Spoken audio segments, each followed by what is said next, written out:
শৌনকাদি ঋষিগণ যখন প্রশ্ন করেছিলেন সুতমুনিকে, সুতমুনি সেই প্রশ্নের উত্তর দিতে গিয়ে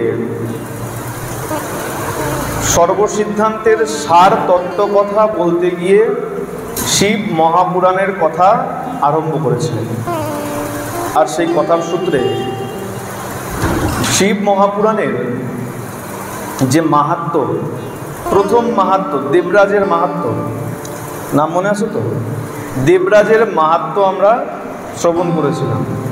এক রসবিক্রেতা, বেদ ধর্ম পরাঙ্গ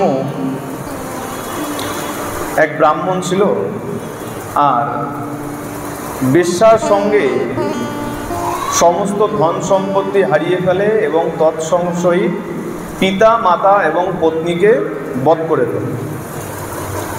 আর শেষ পর্যায়ে যখন বেশ্যার কাছ থেকেও বিতাড়িত হয়ে যায়, বেশ্যাও যখন তাকে ঘাড় ধাক্কা দিয়ে বের করে দেয়, এক সময় ঘুরতে ঘুরতে ঝুনসি, বর্তমান প্রয়াগের প্রতিষ্ঠানপুর বলে একটি জায়গা ছিল, সেইখানে এক দেব মন্দিরে, শিব মন্দিরে গিয়ে উপস্থিত হয়। আর অজান্তেই অনিচ্ছাকৃতভাবে, যেহেতু প্রচণ্ড জ্বরে ভুগছিল, অনিচ্ছাকৃতভাবে শিব মহাপুরাণের কথা শ্রবণ করে। আর সেই মন্দিরে যখন দেহত্যাগ হয়, যথারীতি তার স্থান হয় শিবলোক। এই যে মাহাত্ম্য, অনিচ্ছাকৃতভাবেও যদি শিব মহাপুরাণ শোনা যায়, তাতেও যদি এমন পুণ্য হয়, তাহলে জেনে শুনলে পরে তার মহিমা কতটা হতে পারে। এই শৌনকাদি ঋষিগণ তারা বলছেন, আমাদের লালসা, আমাদের আকাঙ্ক্ষা আরও বেড়ে গেছে, ভগবান শিবের প্রতি ভক্তি আমাদের আরও বেড়ে গেছে। লালসা বলে, দেখো ভালো জিনিস খেলে তার প্রতি যেমন আমরা আকৃষ্ট হয়ে যাই। দেখবেন যারা মিষ্টি ভালো পায়, অনুষ্ঠান বাড়িতে শেষ পাতে যখন রসগোল্লা দেয়, দুটো দিয়ে চলে গেলে আবার ডাক দেয়, বলে আর একটা হবে না। কেন? লালসা, লোভ, আকাঙ্ক্ষা। ঠিক শৌনকাদি ঋষিগণের মনের মধ্যে এই শিব কথা, সার তত্ত্ব কথা, সর্বসিদ্ধান্তের সার তত্ত্ব কথা শোনবার একটা লালসা, আকাঙ্ক্ষা রয়েছে। শৌনকাদি ঋষিগণ আবার প্রশ্ন করেছেন যে আমাদেরকে, আমাদের মন এখনো পরিতৃপ্ত হয়নি, আপনি যা বলেছেন অতি চমৎকার, কিন্তু আমরা আরও শুনতে চাই, আমাদের মনের মধ্যে আরও লালসা রয়েছে। তখন সুতজি তাদেরকে আবার শিব মহাপুরাণের মাহাত্ম্যের বর্ণন করতে লেগেছে। গতকাল একটা শুনেছিলাম যে অনিচ্ছাকৃতভাবে শুনলে পরে কেমন পুণ্য হয়। আজকে আমরা একটু শুনবো ইচ্ছাকৃতভাবে, জেনে শুনে শিব মহাপুরাণ শুনলে। আমরা যেমন ভাগবত শুনি, আমরা জেনে শুনে শুনছি, জেনে শুনলে কেমন মহিমা মাহাত্ম্য, কেমন আমরা এর মাহাত্ম্য অনেক শ্রবণ করেছি, ঠিক তেমন শিব মহাপুরাণ জেনে যদি কেউ শ্রবণ করে, তাহলে তার মহিমা কতটা হতে পারে, আজকের মাহাত্ম্য থেকে আমরা সেটাই শ্রবণ করি। আসুন প্রথমেই যথারীতি ভোলানাথের চরণে প্রণাম নিবেদন করে আমরা শিব মহাপুরাণের কথার মধ্যে প্রবেশ করব। সবাই হাত জোর করে নেবেন। কর্পূর গৌরম করুণাবতারম সংসার সারম ভুজগেন্দ্রহারম সদা বসন্তম হৃদয়ারবিন্দে ভবম ভবানী সহিতম নমামি। বলিয়ে শিব শঙ্কর ভগবান কি। নমো পার্বতী পতয়ে হর হর মহাদেব। আসুন মহাদেবের প্রণাম করে মহাদেবকে আজকে আমরা দ্বিতীয় মহিমা শ্রবণ করতে আরম্ভ করি। সুতমুনিকে আরেকবার সম্বোধন করলেন শৌনকাদি ঋষিগণ। সূত সূত মহাভাগ সর্বজ্ঞোষি মহামতে তৎপ্রসাদ কৃতার্থোহম কৃতার্থোহম পুনঃ পুনঃ। হে সুতজি, আপনি আমাদেরকে বারবার ধন্য করেছেন, সর্বসিদ্ধান্তের সার তত্ত্ব কথা আমাদেরকে শ্রবণ করিয়েছেন। এই যে আমরা ভাগবত শুনি, সেই ভাগবত কিন্তু সুতজি বর্ণন করেছেন। ভাগবতের প্রথমেই দেখবেন সুত উবাচ। আমরা সুখদেব গোস্বামীপাদ যে ভাগবত, পরীক্ষিত মহারাজকে শুনিয়েছিলেন, একদম সরাসরি সেই কথা শুনতে পাই। তাহলে এই গোস্বামীপাদ যখন পরীক্ষিত মহারাজের সভা ছেড়ে চলে যাচ্ছেন, সমস্ত ঋষিরা গিয়ে ধরেছেন, হে গোস্বামীপাদ আপনি চলে যাচ্ছেন, আমাদের মধ্যে লালসা রয়েছে, আমরা আবার যদি ভাগবত শুনতে চাই তখন শুনবো কি করে? এই ভাগবতের রস আমাদের পান করাবে কে? তা বিচার করলেন, সত্যই তো, আমি তো এক জায়গায় থাকবো না, তাহলে কে শোনাবে? চিন্তা করতে করতে হঠাৎ যখন ওই সবার দিকে তাকিয়েছে, তখন দেখছে সভা তো খালি হয়ে গেছে, সবাই বিশ্রাম দিয়ে দিয়েছে, সবাই উঠে গেছে, কিন্তু তখনও একজন বসে বসে সভায় তখনও অশ্রুপাত করে চলেছে। ভগবানের কথা স্মরণ মনন করে তখনও পর্যন্ত অশ্রুপাত করে চলেছে। গোস্বামীপাদ তার কাছে গিয়ে তাকে উঠিয়েছেন, ওঠো। উঠিয়ে দেখছেন সে আর কেউ নয়, তিনি হলেন এই সূত মুনি, যিনি বেদব্যাসের শিষ্য ছিলেন। বেদব্যাস যাকে সমস্ত শাস্ত্রের জ্ঞান দিয়েছিলেন, সেই সূত মুনির কাছে শৌনকাদি ঋষিগণ বারে বার প্রশ্ন করেছে, আর সূত মুনি বারে বার তাদেরকে, এই শৌনকাদি ঋষিদেরকে বিভিন্ন শাস্ত্রের কথা, বিভিন্ন পুরাণের কথা বর্ণন করেছে।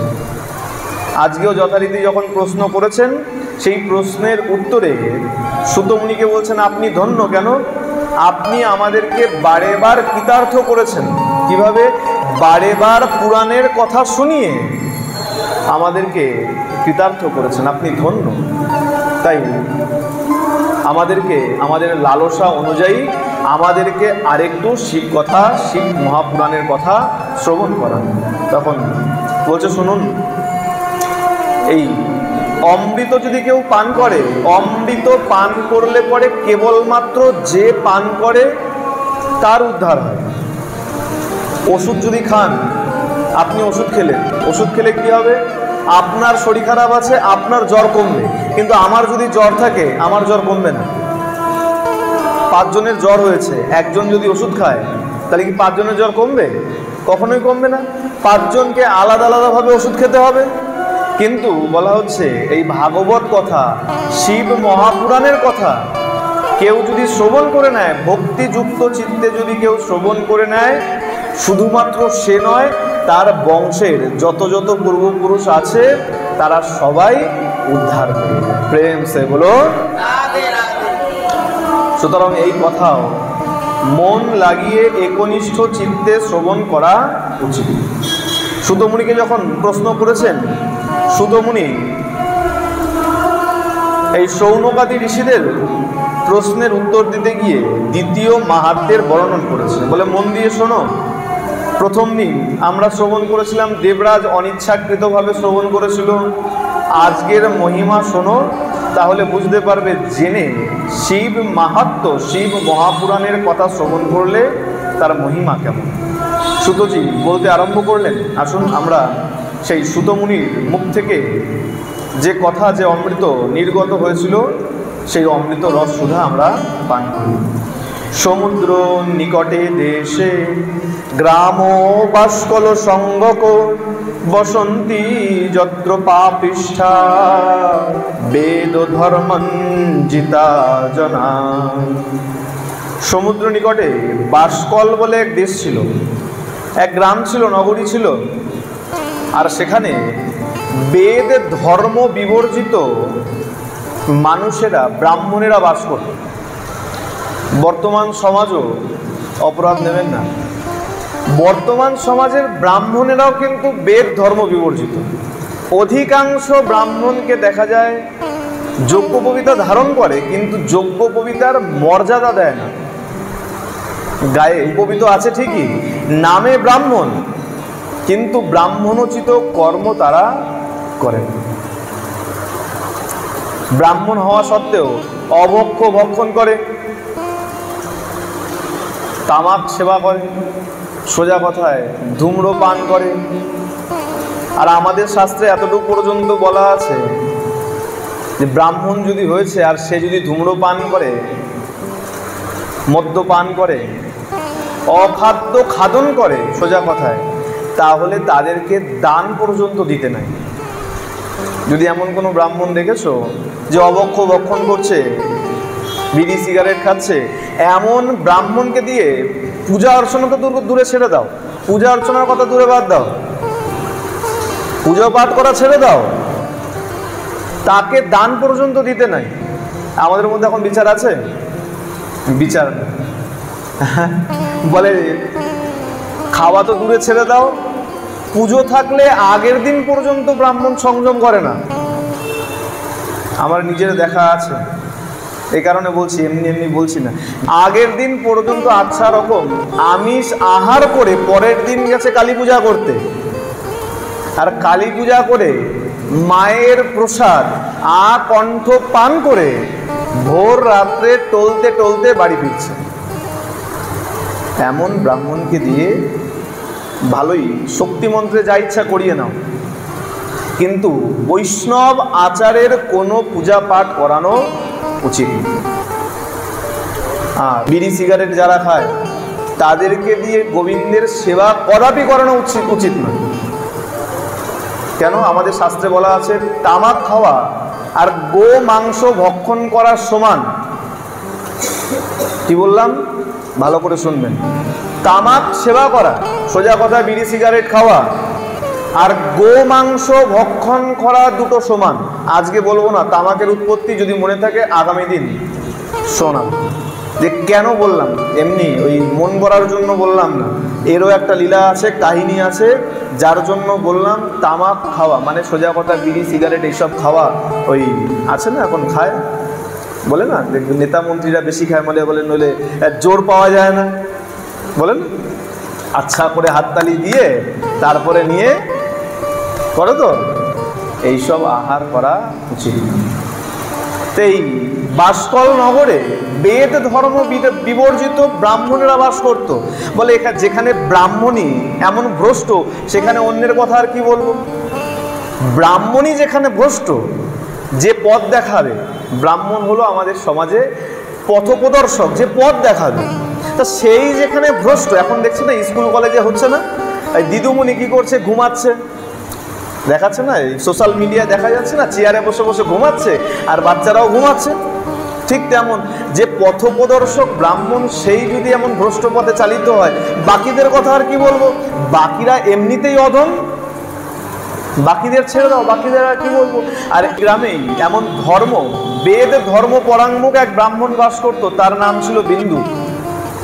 সে কতটা পতিত ছিল। এবং পূজন সংবাসে গ্রামে বাসকল সঙ্গীতে তত্রই গোবিন্দু গো নাম বিপ্র আসীন মহাধম।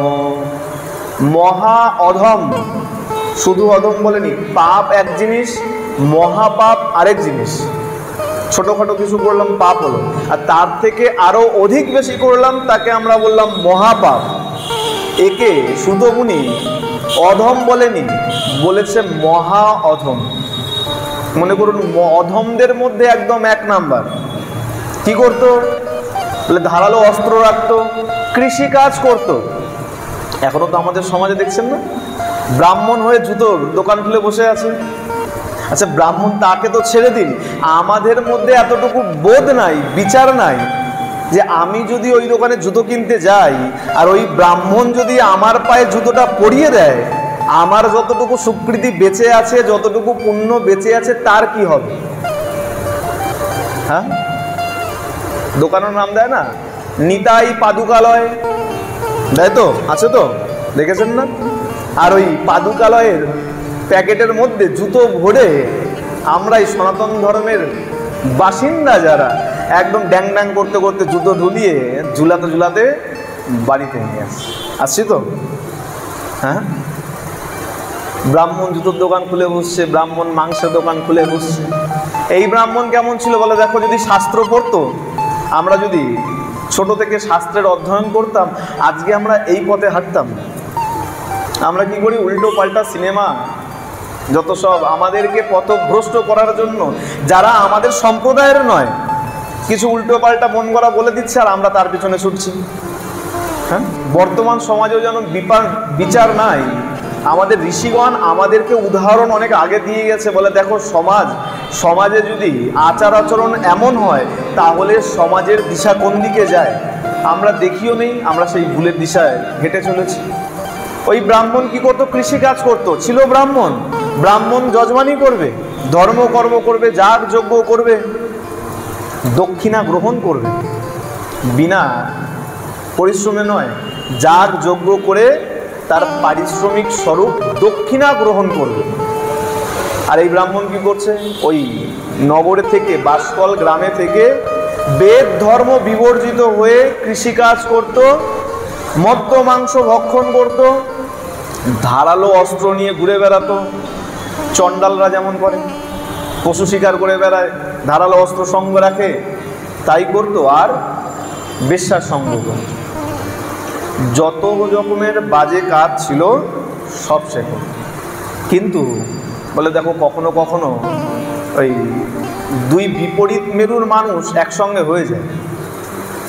হ্যাঁ, দেখেছেন তো, চুম্বক দুটো অপোজিট মেরু যদি দেন একসঙ্গে করেন, বিপরীত মেরু যদি লাগান আটকাতে পারবেন না চুম্বককে।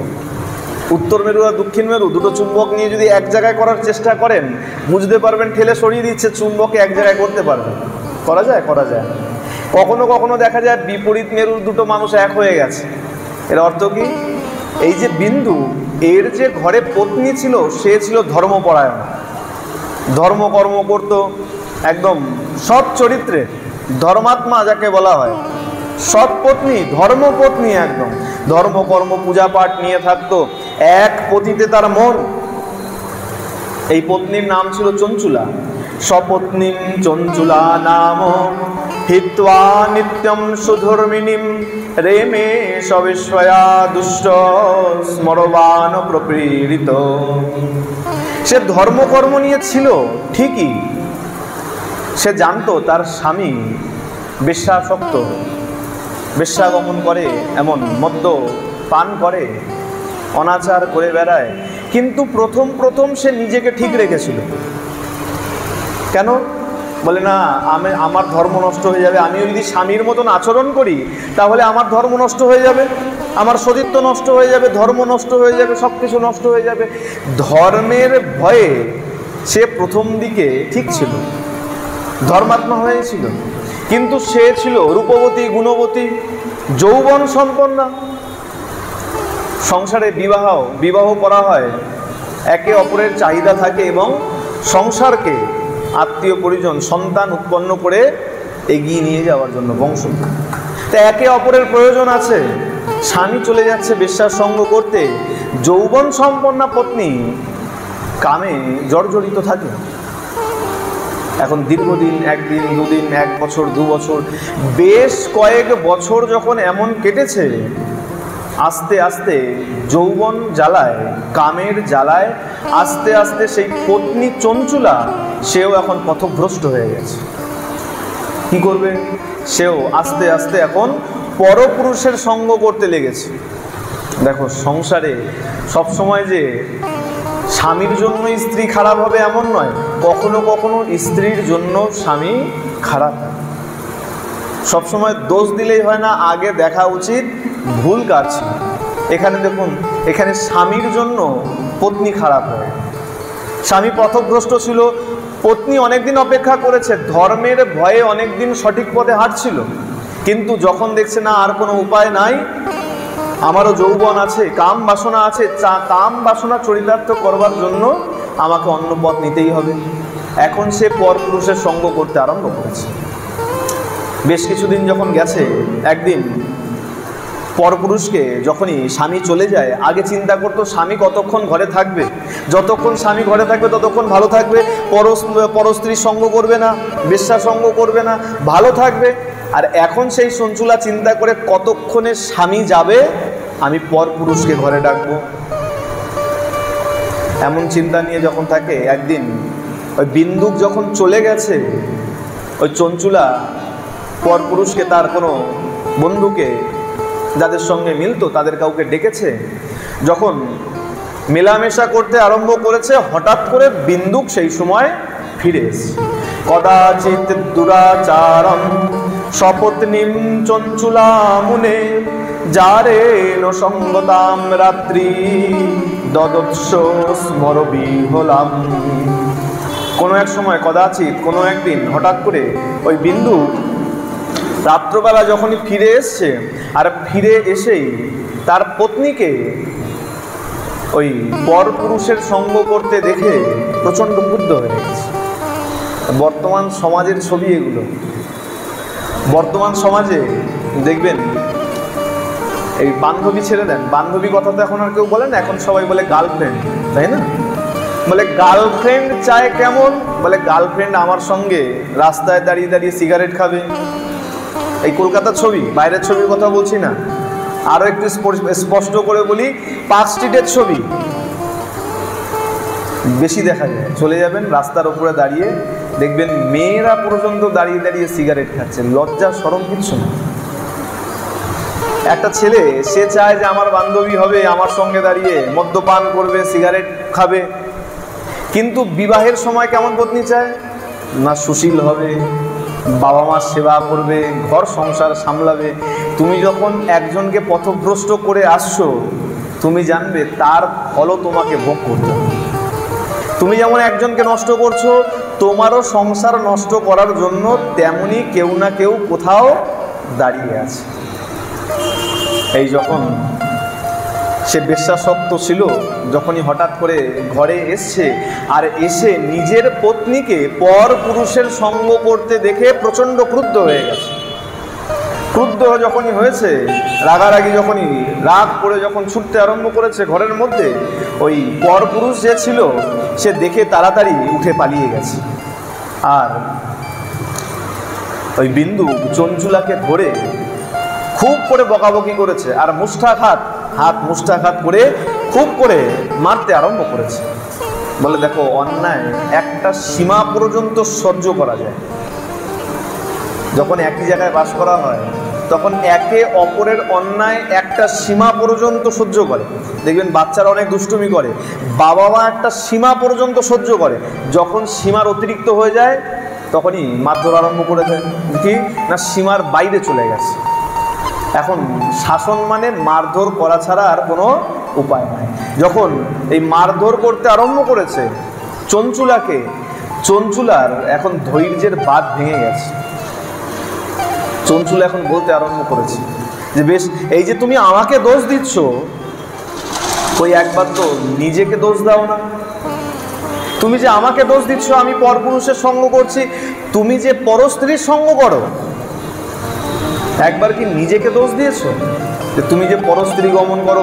আমি তো তোমাকে তার জন্য কখনো কিছু বলিনি, তুমি উল্টো আমাকে মারছো, আমাকে বকছো, আমি কি করব? তুমি তো একবার বিচার করনি কেন? রূপবত্যা যুবত্যাশ্চ কামাকুলিত চেতস বিনাপতি বিহারম স্যাৎ কাপতির মে ভবান বদে।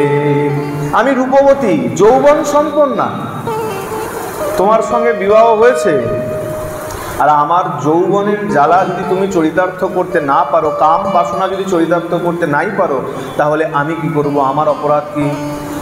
দীর্ঘ বছর ধরে তুমি পরস্ত্রীর সঙ্গ করছো, আমি কি করব? যখন উত্তর দিয়ে দিয়েছে, এখন এতক্ষণ প্রচণ্ড ক্রোধের মধ্যে ছিল, যখনই চঞ্চুলা উত্তর দিয়েছে, এখন কোথাও একটা ধাক্কা খেয়ে বিন্দু একটু চুপ করে গেছে, শান্ত হয়ে গেছে। নিজের বিবেকের কাছে কোথাও একটা ধাক্কা খেয়েছে, চুপ করে গেছে। সে চুপ করে বলছে, হ্যাঁ কথা তুমি সত্যই বলেছ যে আমি পরস্ত্রী গমন করি। আচ্ছা বেশ, আজ থেকে আমি আর তোমাকে কিছু বলব। দেখো, আহার আচরণ যদি সৎ না হয়, কোথাও না কোথাও গিয়ে তোমার বিচারও কিন্তু মুখ থুবড়ে পড়বে। আচার ব্যবহার আহার যদি সৎ না হয়, আজ না হোক একদিন কোনো না কোনো জায়গায় গিয়ে তোমার বিচার কিন্তু অবশ্যই মুখ থুবড়ে পড়বে। বিন্দু গাছকে কি বলছে? ভালো কথা, তাহলে এক কাজ করো, শোনো, আমিও তোমার পথে কাটা হব না, তুমিও আমার পথে কাটা হবে। আমি যেমন পরস্ত্রী গমন করছি, পরস্ত্রী গমন করব, তুমি যেমন পরপুরুষের সঙ্গ করছো তেমন সঙ্গ করো। আচ্ছা একটা কথা বলো, আমি যখন পরস্ত্রী গমন করি, আমি সেখানে অর্থ দিই, টাকা দিই, আর তুমি কি টাকা নাও? চঞ্চুলা বলছে, না আমি তো টাকা নেই না। বলে কেন? এক কাজ করবে, আজকে থেকে তুমিও টাকা নেবে, আর তুমি সেই অর্থ নিয়ে আমাকে প্রদান করবে, আর আমি সেই অর্থ নিয়ে বেশ্যা সঙ্গ করব।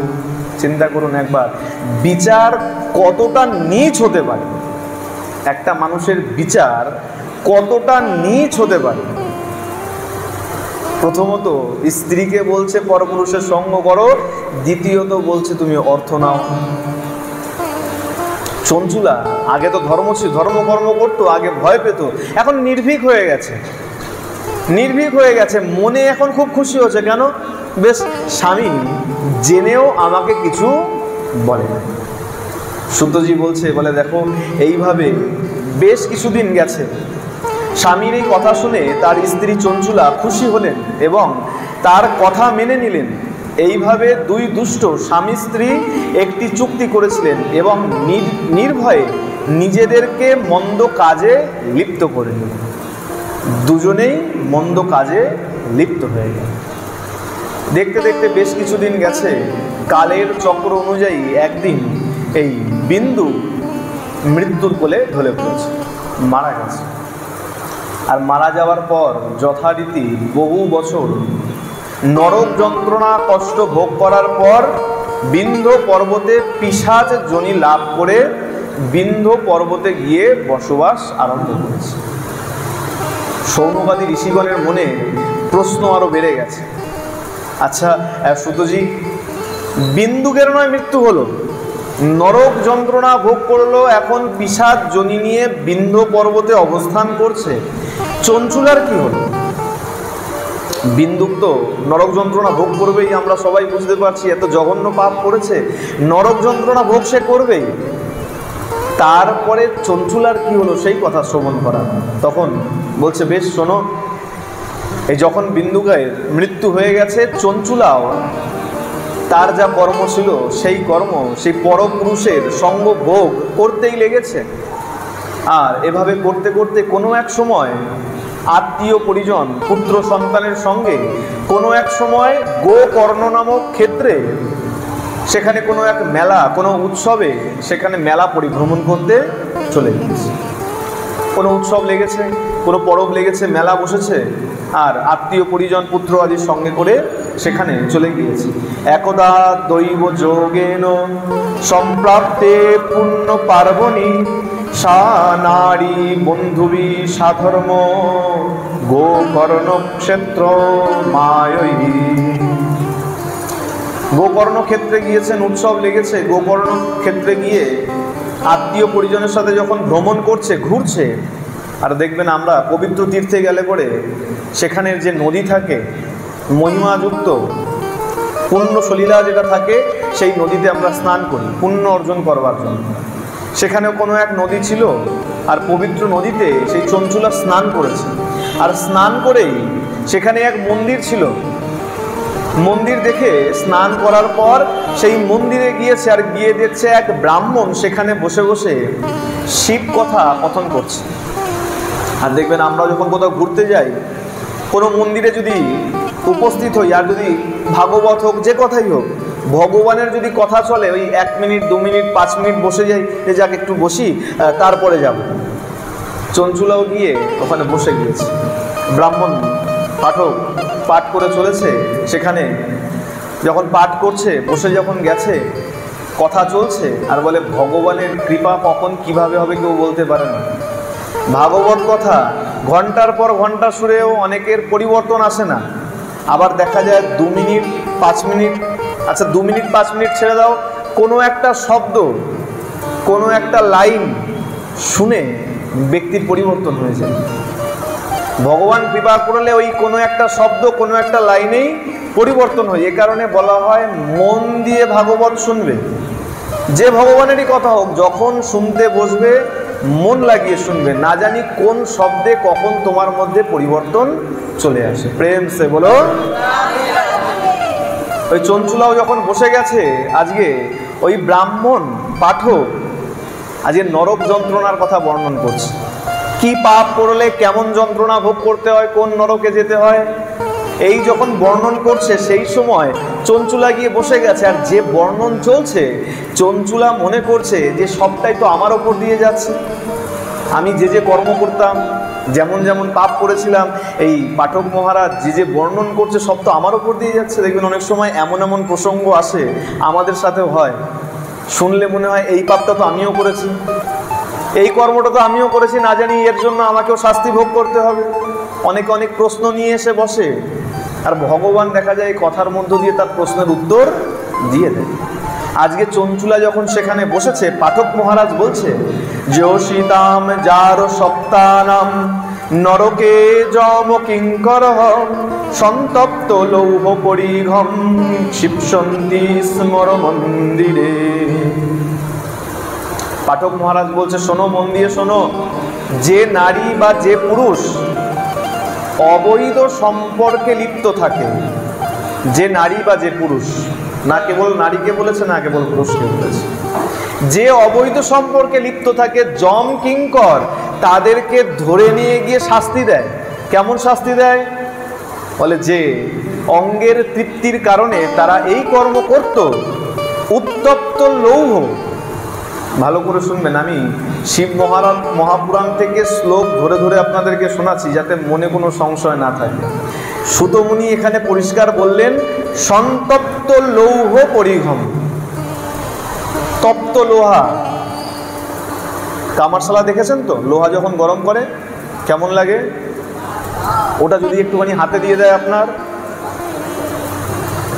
আচ্ছা ওই লোহাটাকেই যদি আরো তাপমাত্রায় ফোটানো হয়, আরো গরম করা হয়, কি হবে? পারদের মতন গলে যাবে। যম কিঙ্কর, যমের দূতেরা এই পাপীদেরকে ধরে নিয়ে গিয়ে তাদের যোনিতে ওই তপ্ত লৌহ ঢেলে দেয়। পাপের বর্ণনে আসে এইসব অবৈধ সম্পর্ক করা ব্যক্তিকে যমরাজ শাস্তি কিভাবে দেয় বলে, যদি নারী হয় লৌহের একটি পুরুষ মূর্তি থাকে, আর যদি পুরুষ হয় তাহলে লোহার একটা নারী মূর্তি থাকে। পাপের শাস্তি কি? তাদেরকে গিয়ে ওই লৌহ মূর্তিগুলোকে আলিঙ্গন করতে হয়। আচ্ছা, শুধু লৌহ মূর্তি দাঁড় করানো থাকে না, তাহলে তার নিচে আগুন প্রজ্বলিত থাকে, অগ্নি প্রজ্বলিত থাকে। আগুনের তাপে ওই লৌহ পুরুষ লৌহ নারী টকটকে লাল হয়ে থাকে। আর পাপের শাস্তি কি? অবৈধ সম্পর্ক যদি করেছো, যাও গিয়ে তুমি ওই লৌহ মূর্তিকে আলিঙ্গন করো। যখন এই বর্ণন চলছে, চঞ্চুলা যখন শুনেছে, মনের মধ্যে ভয়ে তার সারা দেহ রোমাঞ্চ জেগে গেছে, ভয়ে কাঁপতে আরম্ভ করেছে। হায় হায়, আমিও তো একরকম স্বামীর দ্বারা পরিচালিত হয়ে আমিও তো এমন কত পাপ করেছি, না জানি যমদূত এসে আমাকে কিভাবে নিয়ে যাবে, আমি যমদূতেদেরকে কিভাবে দেখব, সেই সময় আমার পরিস্থিতি কি হবে। মনের মধ্যে ভয়ের জাগরণ যখন হয়েছে, এমন ভয় পেয়েছে, দেহ কাঁপতে লেগেছে, সেইখানেই বসে রয়েছে। যখন শিবকথার বিশ্রাম হয়েছে, ওই চঞ্চুলা ছুটে গিয়ে ওই ব্রাহ্মণ পাঠকের চরণে লুটিয়ে পড়েছে। হে ব্রাহ্মণ, আমি না জেনে আমিও এমন অনেক পাপ করেছি, কিন্তু এই পাপ থেকে আমার উদ্ধার কি করে হবে? আমি কি করলে আমি এই পাপ থেকে মুক্তি পাবো? আমাকে দয়া করে এই পাপ থেকে উদ্ধারের পথ বলুন। কিম করোমি গচ্ছামি কম বা শরমাশ্রয়ে কস্রায়তে মাম লোকেস্মিন পতন্তি নরকার নবে তমেব মে গুরুর ব্রহ্মাস্ত্বম মাতা তম পিতাসি চ উদ্ধরোদ্ধর মাম দীনাম তমেব শরণম গতাম। হে ব্রাহ্মণ, আপনি আমার গুরু, আপনি আমার পিতা, আপনি আমার মাতা, আপনি আমার সব। আপনি দয়া করে আমাকে বলুন, কিম করোমি গচ্ছামি, আমি কোথায় যাব, কি করব, কি করলে আমি আমার এই পাপ খণ্ডন করতে পারব। অনুশোচনা করতে লেগেছে, আমার স্বামী এমন এমন দুষ্ট ছিল, আর স্বামীর জন্য আমাকেও এই পথ বেছে নিতে হয়েছিল। আমিও এই সুখ মনে করে এই নরকের এই পাপ কর্ম অনেক অনেক করেছি। এখন কি করলে আমি এই পাপ থেকে উদ্ধার পাবো? কৃপা করে বলুন। ওই ব্রাহ্মণ বলছে, শোনো মা, একটা কথা জানবে, যখন মানুষ পাপ করে প্রকৃতস্থই মন থেকে অনুতপ্ত হয়, অনুশোচনা করে, তৎক্ষণাৎ তার সব পাপের খণ্ডন হয়ে যায়। যদি সত্য সত্য মন থেকে অনুশোচনা করে আর দ্বিতীয়বার সেই পাপ পথের দিকে যদি পা না বাড়ায়, তাহলে তৎক্ষণাৎই তার সেই পাপ নষ্ট হয়ে যায়, খণ্ডন হয়ে যায়। যদি সত্য সত্য অনুশোচনা করে। আমাদের মধ্যে তখন সত্য অনুশোচনা নাই, পাপ করি আর ঠাকুরের সামনে এসে দাঁড়িয়ে মিছিমিছি বলি, হায় হায় ঠাকুর, ভুল হয়ে গেছে, আর করব না। একদিন দুদিন, আবার 3 দিনের দিন দেখা যায় আমরা ওই পথেই হাঁটছি। এর নাম অনুশোচনা নয়। এই অনুশোচনাতে কোনো পাপের খণ্ডন হয় না। সত্যই যদি মন থেকে অনুশোচনা আসে আর দ্বিতীয়বার তুমি যদি সেই পাপের দিকে পা না বাড়াও, তাহলেই তোমার পাপের বিনষ্ট হয়, পাপ থেকে তুমি তাহলেই উদ্ধার। এখন তার মনে তো ভয় জেগেছে, প্রচণ্ড ভয় পেয়েছে, ভীত হয়ে গেছে, কম্পিত হচ্ছে। সে বলছে, আপনি কৃপা করুন, আপনি আমাকে পথ বলুন, কি করলে পরে আমি এই পাপের থেকে নিষ্কৃতি পাবো, আপনি আমাকে পথ বলুন। তখন এই ব্রাহ্মণ কি করেছেন? ব্রাহ্মণ বলছে, বেশ, শিব নাম জপা শক্তা বাক্যতা মিত ভোজনা গুরু উপদিষ্ট মার্গেণ সা শিবম সমতোষয়। পথ বলে দিলেন। কি করলেন? এখন প্রতিদিন পবিত্র জলে স্নান করে আর চুলকে একদম জটা বানিয়ে ফেলেছে। আগে পরপুরুষের সঙ্গ করতে গিয়ে যে চুলের মধ্যে বিভিন্ন ফুলের মালা বাঁধত, ফুল গুজত, খুব সুন্দর করে অঙ্গের শোভা বাড়ানোর জন্য বিভিন্ন কিছু মাখত সুন্দর দেখার জন্য, সে এখন গুরুদেবের পথ মেনে নিয়ে গুরুদেব যেমন যেমন বলেছে, ওই ব্রাহ্মণ গুরুদেব যেমন যেমন বলেছে তেমন তেমন করতে লেগেছে। পবিত্র জলে নিত্য স্নান করে মাথার চুল একদম জটার মতন হয়ে গেছে, আর সর্বাঙ্গে ভস্ম মেখে সাদা হয়ে বসে বসে কেবল শিব নাম জপ। আগেও বলেছিলাম কিনা জানি না, মায়েদের ওম উচ্চারণ করতে নেই। মায়েরা যখন জল ঢালবে, বেলপাতা দেবে, ফুল দেবে, যাই দেবে, বলবে নমঃ শিবায় অথবা বলবে শ্রী শিবায় নমস্তুভ্যম। এই দুটোর যে কোনো একটা উচ্চারণ করে নেবে, কিন্তু ওম মন্ত্র উচ্চারণ করবেন। গতকাল পাঠ ছিল চালতা বাগানে, সেখানে এক মা এসে আমাকে প্রশ্ন করেছে, বাবা এই আমার গুরু মন্ত্রে যে দীক্ষার মন্ত্র পেয়েছে সেখানে ওম আছে, আমি কি করব? তা আমি বললাম, অপরাধ নেবে না, বা গুরুর প্রতি কোনো রকম অশ্রদ্ধা যেন মনে না আসে আমার উত্তরের জন্য। আমি যে উত্তর দেব তার ফলে তোমার মনে যেন গুরুদেবের প্রতি কোনো অশ্রদ্ধা না জন্মায়। যে মন্ত্রের শুরুতে ওম আছে, গুরুদেবেরই উচিত তার শিষ্যাকে অথবা উপবিত সংস্কার হয়নি এমন ব্রাহ্মণকে, এমন শিষ্যকে আগে থেকে বলে দেওয়া যে বাবা ওম তুই উচ্চারণ করবি না, ওমের জায়গায় নম উচ্চারণ করবি। এটা সবার জানা উচিত, মেয়েদের, নারীকে। আর এমন ব্রাহ্মণও যদি থাকে যার উপবিত সংস্কার হয়নি, ভালোই ব্রাহ্মণ ঘরে জন্মেছে কিন্তু উপবিত সংস্কার হয়নি, সেও পর্যন্ত ওম উচ্চারণ করতে পারে। পরিষ্কার? সবাই বোঝা গেছে? অনেকের মধ্যে অনেক রকম প্রশ্ন থাকে। ব্রাহ্মণের ঘরে জন্ম কিন্তু এখন উপবিত সংস্কার হয়নি, সেও পর্যন্ত ওম উচ্চারণ করতে পারে না। এই চঞ্চুলাকে যখন মন্ত্র প্রদান করেছে, সে এখন নিত্য শিব মন্ত্র জপ করছে, আর মন্ত্র জপ করতে করতে তার সমস্ত পাপ খণ্ডন হয়ে গেছে। এক সময় যখন শেষ সময় এসে গেছে, ভক্তি, জ্ঞান আর ত্যাগে সমৃদ্ধ হয়ে গেছে চঞ্চুলা, আর এমন ভক্তি জেগেছে কোনো রকম কষ্ট ছাড়াই, কোনো রকম বাধা বিপত্তি ছাড়াই সে দেহত্যাগ করেছে। আর দেহত্যাগ করে কোথায় গেছে? সোজা মহাদেব তার দূতেদের পাঠিয়ে দিয়েছে, এক সুন্দর বিমান পাঠিয়ে দিয়েছে, আর দূত এসছে, ভোলানাথের দূত, জটা জুটো আছে, সর্বাঙ্গে ভস্ম মাখা, গলায় রুদ্রাক্ষ পরিহিত। সেই দূত এসে চঞ্চুলাকে সঙ্গে করে নিয়ে গিয়ে শিবলোকে মহাদেবের সামনে গিয়ে উপস্থিত করেছে। বলিয়া শিব শঙ্কর ভগবান কি। নীলগ্রীবম পঞ্চবক্ত্রম ত্রবক্রম ত্রম্বকম চন্দ্রশেখরম বামাঙ্গে বিভ্রতম গৌরী বিদ্যুৎ পুঞ্জ সমপ্রভম কর্পূর গৌরম গৌরীশম সর্বালঙ্কার ধীরম শীত ভস্যলসদ দেহম শীত বস্ত্রম মহজ্জলম। সেখানে যখন চঞ্চুলা পৌঁছেছে, চঞ্চুলা পৌঁছে কি দেখছে সেই দৃশ্য এবার শ্রবণ করুন। সেখানে পৌঁছে তিনি দেখছেন ত্রিনেত্র বিশিষ্ট মহাদেব সেখানে বসে রয়েছে। তার 5টি মাথা, 5টি মাথার প্রত্যেকটিতেই 3টে করে নয়ন। 5টা মাথা আছে তো মহাদেবের। এখান থেকে আরেকটু বলে দিই, পঞ্চমুখে রাম নাম আমরা সবাই শুনি, মহাদেব পঞ্চমুখে রাম নাম করছে। চতুর্দিকে 4 মাথা আর ওপরে একটা মাথা। এই কারণে বলা হয় যখন বাবাকে অভিষেক করা হয়, জল ঢালা হয়, এই মুখ থেকে পড়ে তো, আর এই মুখ থেকে পড়ে 4 মুখ থেকে বেরিয়ে যায়। আর বাবা তো বিষ পান করেছিলেন, গ্রহণ করেছিলেন, এ কারণে বলা হয় শিবের অভিষেক করা জল কখনো পান করতেন। আর একটা কারণ হচ্ছে মায়ের অভিশাপ আছে, মা পার্বতী। এ কারণে শিবকে অভিষেক করা জল কখনো পান করতে না। কি করতে হয়? চোখে লাগাতে। চোখে লাগাও, মাথায় লাগাও, কিন্তু কদাপি ভুল করে পান করো। অনেক আচার্যের মত এই যে বিষ পান করেছিলেন, তা বিষ মুখ থেকে যখন বেরোচ্ছে তার মধ্যেও বিষ মিশে আছে।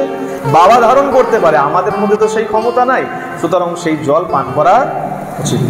চোখে লাগাতে হয়। কি করে? বলে 3টে আঙুলকে এমন ত্রিশূলের মতন করে নিয়ে জল স্পর্শ করে ঘুরিয়ে দুটো আঙুল 2 চোখে, আর এখানে আমাদেরকে বলা হয় না জ্ঞানেন্দ্রিয়, আর একটা চোখ বলা হয় না, অনেকে বলে না 6 সেন্স কাজ করছে, আমরা বলি না মহাদেবের এখানে একটা চোখ আছে। আমরা সেই ধারণায় 3 আঙুল দিয়ে জল স্পর্শ করে, এই 3 আঙুল দিয়ে এখানে জল স্পর্শ করে, কিন্তু কদাপি এই জল পান করা উচিত। সেখানে গিয়ে দেখলেন যে পঞ্চমুখে 3টে নয়ন রয়েছে, সেই মহাদেব বসে রয়েছেন, আর তার মাথায় অর্ধচন্দ্রাকার মুকুট শোভা পাচ্ছে। মহাদেবের তো একদম পার্মানেন্ট মুকুট, আলাদা করে মুকুটের দরকার নেই, জটা একদম এমনভাবে বেঁধে রাখে, বাবার একদম পার্মানেন্ট মুকুট। গোবিন্দকে তো তাও মুকুট পরাতে হয়, আর আমার মহাদেবের মাথায় একদম পার্মানেন্ট মুকুট, আর তার সঙ্গে আবার চন্দ্রমা পিড়ি এক্সট্রা লেগে রয়েছে।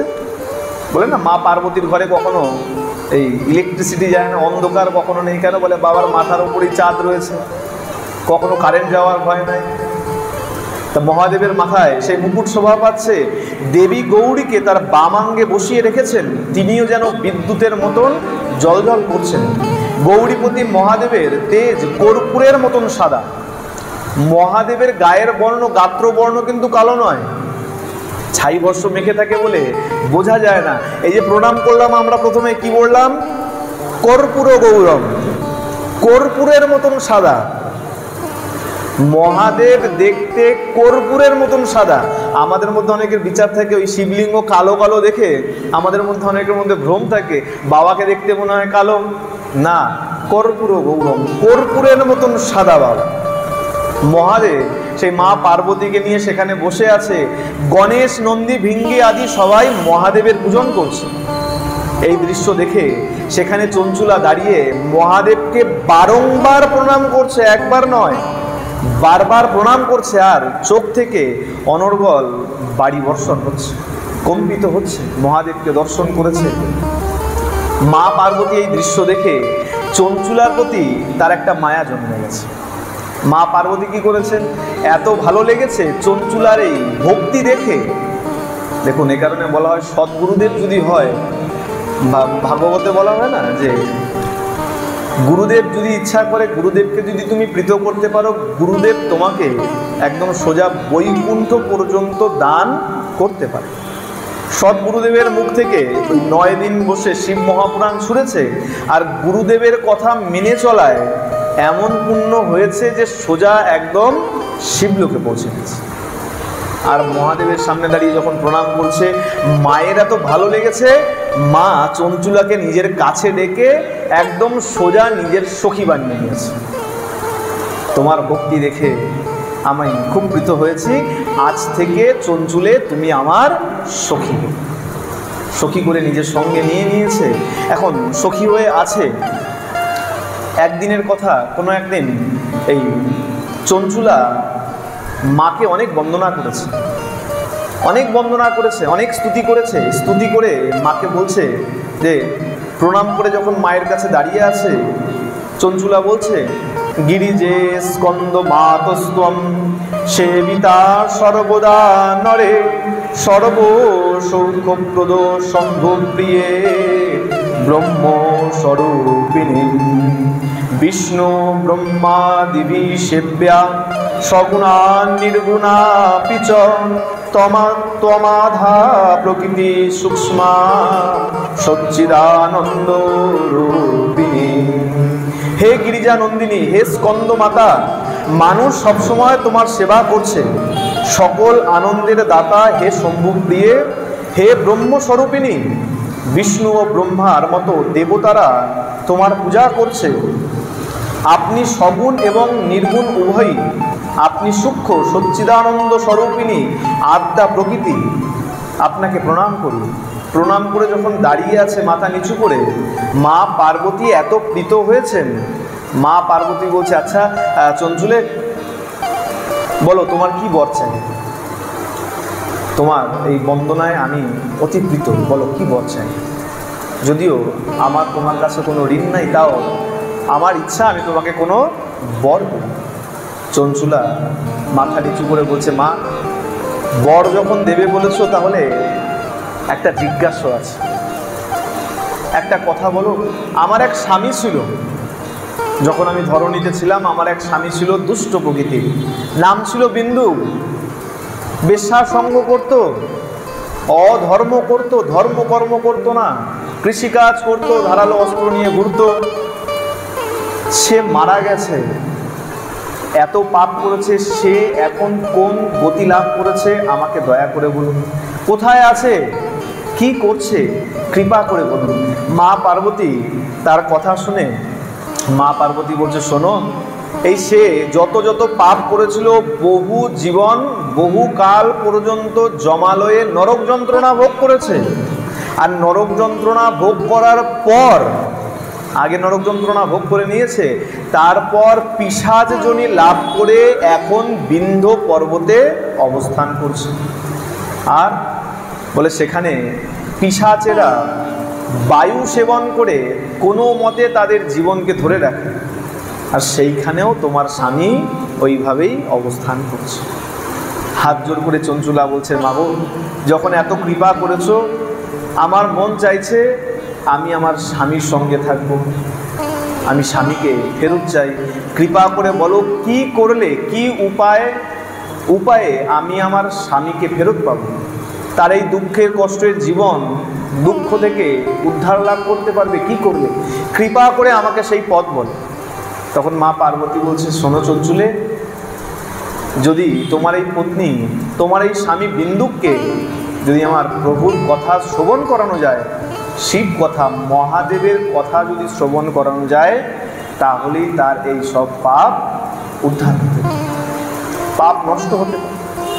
চঞ্চুলা বলছে, মা আরেকটু কৃপা করো, এতদূর যখন কৃপা করেছো, শিব কথা শোনালে যদি তার উদ্ধার হবে, এতদূর যখন বলে দিয়েছো, কৃপা করো, শিব কথা কে শোনাবে আর কিভাবে শোনাবে তার ব্যবস্থাও তুমি করে দাও। এতদূর যখন বলেই দিয়েছো, আরেকটু কৃপা করো, শিব কথা শোনাবার ব্যবস্থা করে দাও, যাতে তার সমস্ত পাপ নষ্ট হয়ে যায়, সে যেন উদ্ধার পায়। বললো বেশ। তখন কি করেছেন মা পার্বতী? তম্ব্রুমুনিকে ডেকে পাঠিয়েছেন।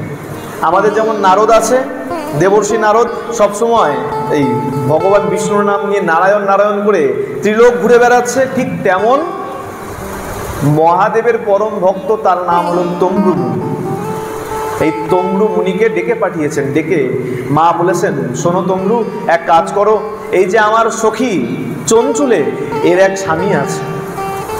পূর্ব জীবনে, গত জীবনে সে অনেক অনেক পাপ করেছে, বেশ্যা সঙ্গ করেছে, ধারালো অস্ত্র নিয়ে ঘোরাফেরা করেছে, আর অখাদ্য খাদন করেছে, মদ্য মাংস আহার করেছে।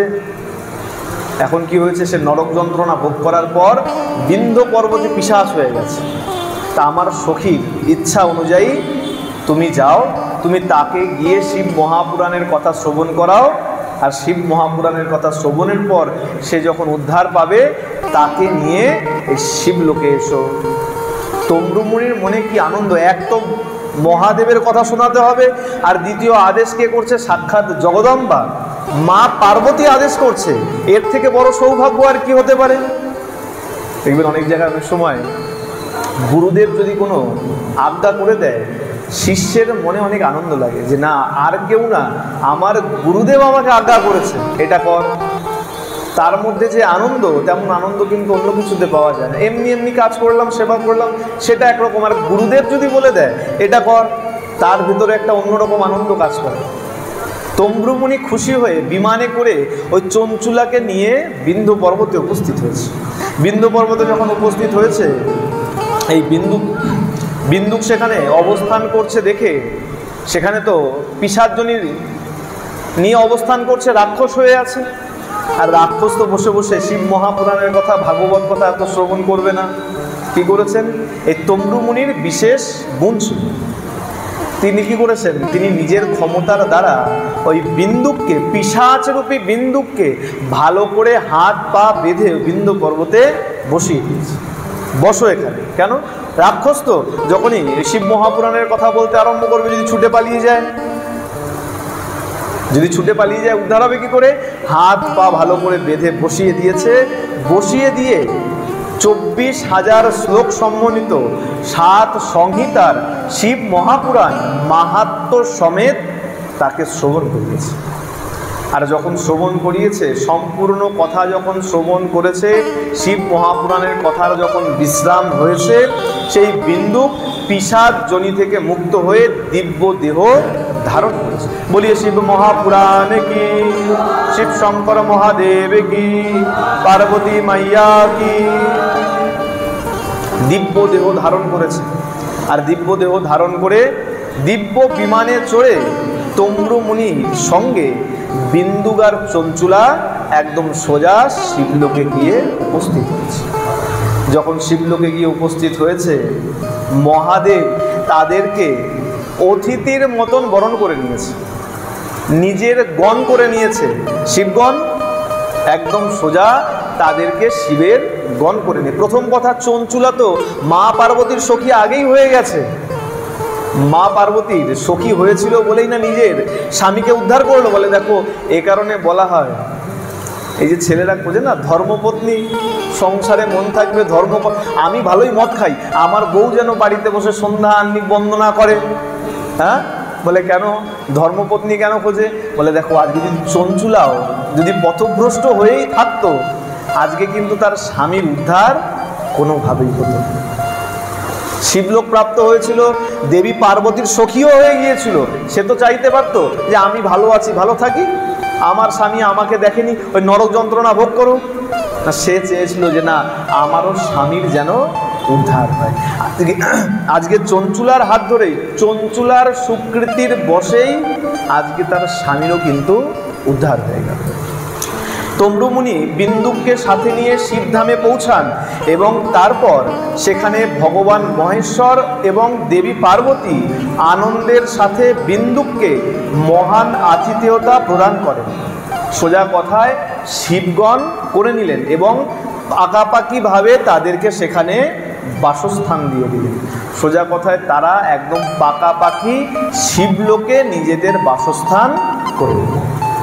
এইভাবে ইচ্ছাকৃতভাবে, আগের দিন শুনেছিলাম অনিচ্ছাকৃত, দেবরাজ অনিচ্ছাকৃত শুনেছিল, আজকে চঞ্চুলা ইচ্ছাকৃতভাবে ওই ব্রাহ্মণ গুরুদেবের সন্নিকটে বসে ভক্তি সহকারে শিবপুরাণ শুনে নিজে তো শিবলোক প্রাপ্ত হলোই, দ্বিতীয় মা পার্বতীর কৃপায় নিজের স্বামীকেও শিবলোক প্রাপ্ত করে।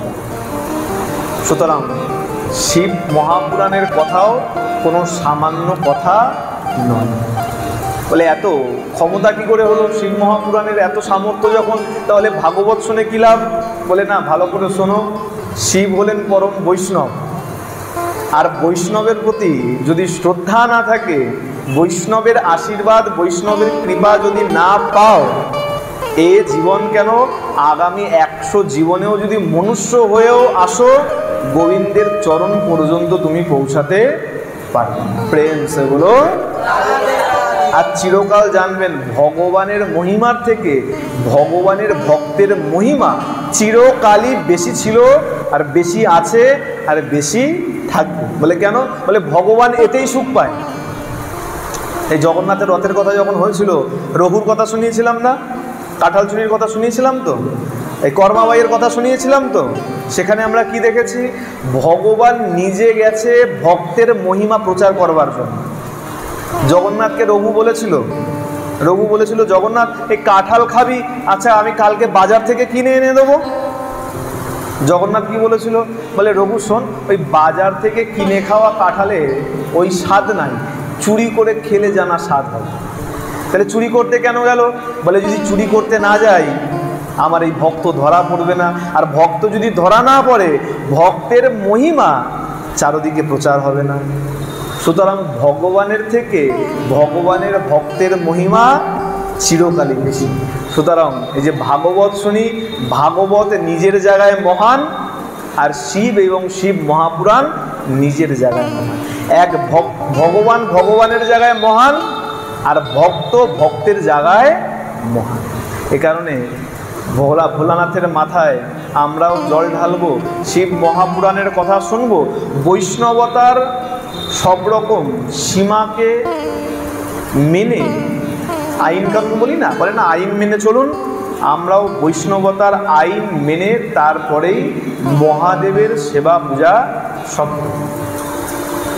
অনেকে বলবে মহাদেবের পূজা করার প্রয়োজন নাই, না এইসব কোনো কথা নয়। মহাদেবের কৃপা যদি পাও, দেখবেন এমএলএ এমপির সাথে যদি সাক্ষাৎ করতে যান, সোজা গেলে এন্ট্রি পাবেন না। দরখাস্ত করলাম, ডেটের পর ডেট আসবে, আজ না কাল, আজকে স্যার অমুক জায়গায় ব্যস্ত আছে, অমুক দিন আসো। আর যদি আপনি তার বাড়ির কোনো দারোয়ান, বাড়ির কোনো চাকর, বা বাড়ির কোনো আত্মীয় পরিজন, বা এমএলএ এমপির ড্রাইভারের সাথে যদি একটু বন্ধুত্ব করে নিয়েছেন, মনে করুন ওই এমএলএ এমপির কোনো আত্মীয়র সঙ্গে আপনার কোনোভাবে বন্ধুত্ব হয়ে গেল, আর আপনি যদি তাকে বলেন যে দেখ একটু এমএলএ স্যারের সাথে একটু দরকার আছে, একটু যোগাযোগ করিয়ে দে না, একদিন একটু সাক্ষাৎ করিয়ে দে না, কী হবে? ওই আত্মীয় পরিজন, ঝি চাকর বা ড্রাইভার বা গেটম্যান কি করবে? ওই এমএলএ সাহেবকে গিয়ে বলবে, আচ্ছা স্যার আমার একটু পরিচিত আছে, একটু আপনার সঙ্গে সাক্ষাৎ করতে যায়। আচ্ছা আচ্ছা ঠিক আছে, কালকে নিয়ে আসিস। কি হলো? যেখানে এতদিন চক্কর খাচ্ছিলে, দেখা হচ্ছিল না, আজকে ওই সুপারিশ করার দরুন একদম সোজা এন্ট্রি হয়ে গেল। ঠিক তেমন গুরুকরণ যদি করো, গুরুদেবও কী করে? গুরুদেব ভগবানের কাছে একটু সুপারিশ করে দেয়, প্রভু তোমার চরণে ঠাই চায়, তোমার নাম জপ করতে চাই, একটু কৃপা করে দিও। ঠিক তেমন শিব মহাপুরাণের কথা শুনলে, মহাদেবের মাথায় জল ঢাললে মহাদেবও কী করে? ওই মনে করুন কখনো যদি মহাদেব যখন ভগবানের কাছে যখন সাক্ষাৎ করতে যায়, বার্তালাপ চলছে, হয়তো মহাদেবও বলে দেবে যে প্রভু এমন এমন তোমার এক ভক্ত আছে, তা একটু তুমি একটু দেখে নিও। মহাদেব যদি বলে দেয় তুমি একটু দেখে নিও, আর ভক্ত তো ভগবানের প্রাণ, আর সেই ভক্ত যদি তোমার নামটা একটু সুপারিশ করে দেয়, এবার চিন্তা করে নাও রাধা মাধব তোমাকে কোন দৃষ্টিভঙ্গি দেবে। সুতরাং বৈষ্ণবের কৃপা পাওয়া অবশ্যই উচিত। তবে অবশ্যই মনে রাখতে হবে, এই গত দুদিন ধরে সোশ্যাল মিডিয়ায় যা দেখাচ্ছে, খুব ভালো করেছে পুলিশেরা। আমি তো মনে করি এমন পুলিশ আরও 500 দেওয়া দরকার রাস্তায়। কোন জায়গার নাম ঠিক মনে নাই, নাকা চেকিং করেছে, এই যে বোম বোম করতে করতে সব জল ঢালতে যাচ্ছে, গাড়ি ধরেছে, আর গাড়ি ধরে মদের বোতল যা পাচ্ছে বলছে আগে মদের বোতল ফেলো, গাঁজা ফেলো, তারপরে গাড়ি নিয়ে যাও। দেখেছেন কিনা জানি না, সোশ্যাল মিডিয়াতে দেখাচ্ছে। গাড়ি চেক করছে, নাকা চেকিং হচ্ছে, মদের বোতল যদি থাকে, জল ঢালতে যাচ্ছ আর ওই ব্যাগের মধ্যে মদের বোতল গাঁজা নিয়ে তারপরে যাচ্ছ, যাওয়া যাবে না, আগে সব ফেলো। একদম দেখাচ্ছে বোতলের ছিপি খুলে একদম ঢেলে ফেলে দিয়েছে, তারপরে গাড়িতে উঠে তারপরে গাড়ি ছেড়েছে। এমন পুলিশ আমি চাই আরও 100, 500, 1000 দিয়ে দিক, যাতে আমাদের ধর্ম সুরক্ষিত। এইসব অনাচার করে কোনোদিন ধর্ম হয় না। এই যে আমরা চিন্তা করছি যে এত জল ঢালতে যাচ্ছে, এত ভিড়, এই সব জল সব ড্রেনে যাচ্ছে, কোনোটা বাবার মাথা পর্যন্ত পৌঁছাচ্ছে। অবক্ষ ভক্ষণ করে, গালিগালাজ করতে করতে, মদ্যপান করে, গাজায় দম দিতে দিতে, তারপরে গিয়ে তুমি এক বালতি যদি একদম শুদ্ধ দুধও ঢালো, তাতেও কোনো কাজ হয়। কিন্তু ভক্তি ভরে, অত ভিড় দেখে মনের ভয়ে ভক্তি ভরে বাড়িতেও যদি তোমার ওই ছোট্ট শিবলিঙ্গের মাথায় ভক্তি নিয়ে যদি ওই ছোট্ট একটা ঘটির জলও তুমি ঢালো, জানবে সেই জলও একদম সোজা কৈলাসে বাবার মাথাতে গিয়েই বলিয়ে শিব শঙ্কর ভোলানাথ কি, প্রেম সে বলো।